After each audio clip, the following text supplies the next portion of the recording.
Hey there everyone, Joseph Corcoran here, and today I'm going to show you something very interesting from my collection. And what it is this time is a graphic novel, and that is Classic Jurassic Park Volume 1, published by IDW. If you're wondering where I got this back in 2013 at Forbidden Planet on my 18th birthday, when I was still in college back then. And what do I think about it? Well, Jurassic Park is one of my favourite 90s films from Steven Spielberg and based on Michael Crichton's novel, and featuring a good cast like Sam Neill, Laura Dunn, Jeff Goldblum and Richard Attenborough, and featuring dinosaurs as well, from all the species from the T-Rex, Velociraptor, Triceratops and Brachiosaurus and Gallimimus. And the way that it was done in the film was brilliant, thanks to Stan Winston. What this book contains is it contains the a 4-issue comic adaptation of the first Jurassic Park film, which was published originally from Topps, which is spelt with a Z, I think. I could be wrong. And it's a really good adaptation. They have done some minor changes, like, for example, Joffrey, who was the gatekeeper in the beginning of the film, opening the raptor pen. In the comic, he's called Jose. And instead of getting killed, he survives his attack, being injured. And another example where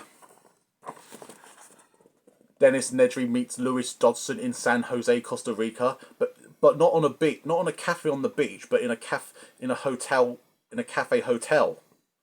And it does feature the Dodson, we got Dodson here. Sorry to do that. That's just one of my favourite parts in that film and I love Wayne Knight's performance. And also another example, when Hammond takes everyone on the island, touring the visitor centre, they watch Mr. DNA, and here's him examining some Jurassic Park people doing virtual engineers on the, which is not in the film. And another part where, right here, when the tour started, he says that the voice in the car is Richard Kiley, but in the comic, he says it's James L. Jones. And as a fun fact, James L. Jones was the host of a behind the scenes of Jurassic Park, seen on the special features on the DVD. Very true. And of course, it doesn't even show Ray Arnold's death in the comic. It's never explained what happened to him as well, even though Samuel L. Jackson was in his 40s when they filmed, late 40s when he filmed it. Which I did not know that was Samuel L. Jackson. And also at the very end, they have, right here, there's a bit of talking when they're on the helicopter, but in the film, they never said anything. Well, it is a really good adaptation, actually. If you have not read it, I recommend. Anyway, that's my review about classic Jurassic Park, so thank you for watching and see you another time.